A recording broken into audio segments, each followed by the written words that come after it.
ไม่ชงค่ะแต่ก็มันได้เฮาได้มานี่มันไล่ปรุงมาล่างกันเนาะตอนตั้งชื่อเราได้บอกก่อนนะได้บอกจังคือที่อย่าไปมันอย่างมันจับมือเอาเหมือนกันนะได้บอกจังอย่าไปอย่างมันจับมือเอาเดี๋ยวไปด้วยคณะแต่ก็ค่ะได้ค่ะเอาผงยาสุดใส่เอาผงก่อขนมมึงเฮาเนาะมึงเฮาได้ว่าผงก่อข้างในได้เฮาใช้ผงชัดๆนะคะเนี่ยในขาผงยาสุดเป็นอย่างนั้นนะแล้วก็ดีมิดมันแน่เขาบอกเอาน้ำสุกเลยค่ะคุณน้ำเลยสีมาล้างก่อนมาล้างให้ก่อนมาล้างแล้วเอาที่ว่าเขากับชื่อก็เอาที่อย่าไปคือแกนมันยาวอย่าไปต้องอวยใจเพราะแกนยาวมันก็เต็มโบราณค่ะแต่ก็พออวยใหญ่ก็มีย่องในก็เต็มโบราณเอาดีให้มันเขียวๆดีหักมันในขนาดแล้วก็เอามาล้างเขาจุ่มน้ำในขนาดมาล้างเขาจุ่มน้ำเลยยางมันเต็มก็มียางอะไรขนาดเนาะเดี๋ยวนี่ค่ะน้องๆก็ด้วยขนาดให้ดูน้องให้ดูนะ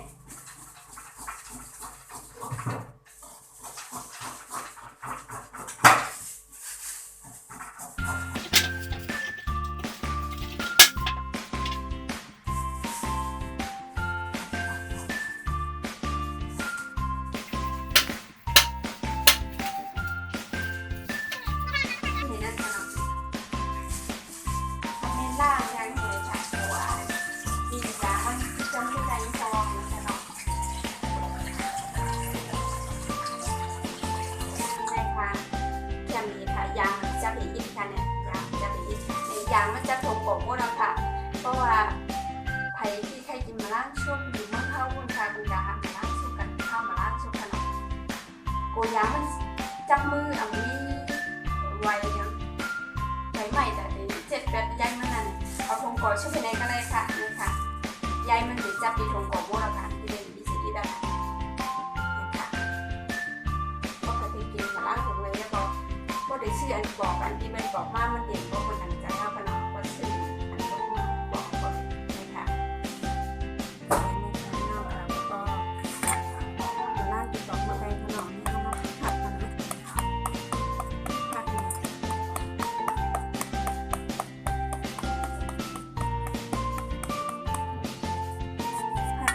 ัดซีๆแล้วก็มาช่วยหนู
ผู้ใหญ่ห้องคุณมาช่วย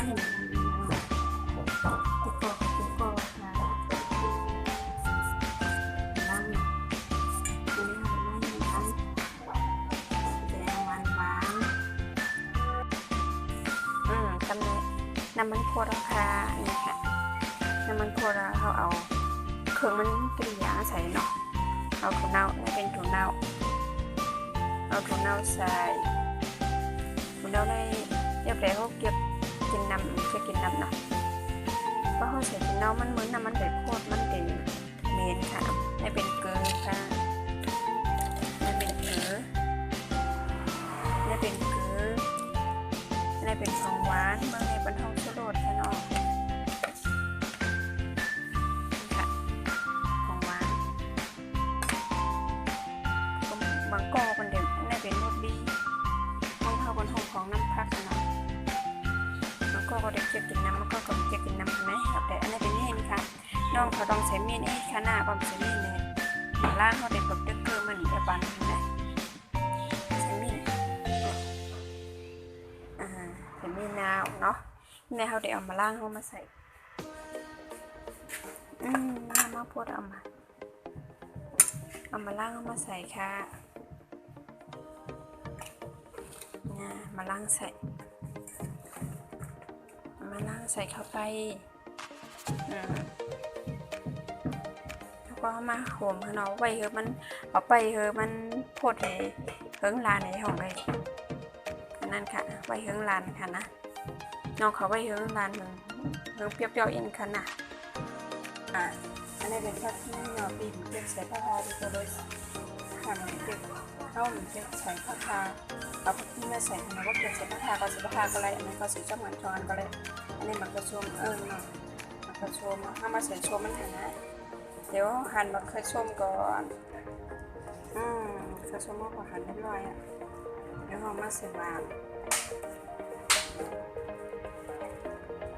กระชมผักกีเนี่ยก็เด็ดปุ้งว่าหอมไปซอยใส่ก็เลยค่ะนะใส่น้ำมันค่ะ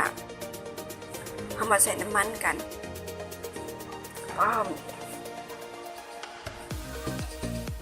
ใส่น้ำมันค่ะใส่น้ำมันกันผมใส่น้ำมันมือเนี่ยว้าวเย็ดน้ำมันหอมมีใส่น้ำมันเต็มเขาในมันล่างมันเต็มเปรี้ยวเนาะในมะเขือส้มค่ะมะเขือส้มใส่กระส้มใส่เขาอย่าไปพุ่งค้นค่ะนะอย่าไปพุ่งค้นกูน้ำมันเหม็นดิบกูน้ำมันเหม็นดิบมาโหมอีกกัน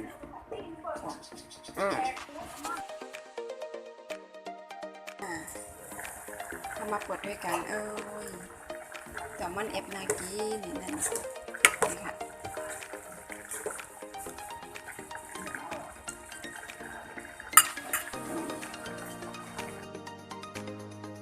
กี่แบบไงมาช่วยๆใส่กี่ไปช่วยๆใส่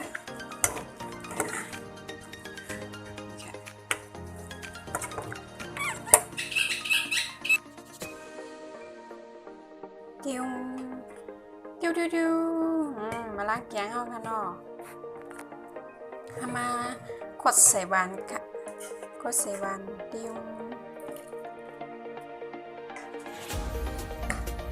นี่ค่ะว่าไผ่เกี๊ยวใส่ผักคาก็ใส่ป้าหมูเกี๊ยวก็ใส่ผักกี้เหมือนคาก็เลยเนาะแต่ว่าถ้าได้หมูเกี๊ยวใส่ผักคาก็เลยเอาผักกี้ใส่ค่ะนี่ค่ะไม่ชงค่ะเป็นเลยค่ะเป็นเลยน้องเขามาล้างอย่างนี้เนี่ยเชื่อว่าน้องเขาสนใจเนี่ยก็อย่าลืมกดติดตามคลิปตั้งหน้าในที่มีอย่างพักจังหือที่เฮ็ดพักใต้จังหือในเนาะเฮาว่าเนาะที่เฮ็ดพักใต้เฮาเมียวหือมาหนีเฮามาลงหนีเฮาค่ะเนี่ยบ่ใครฮู้นี่ก็อย่าลืมกดติดตามกดแชร์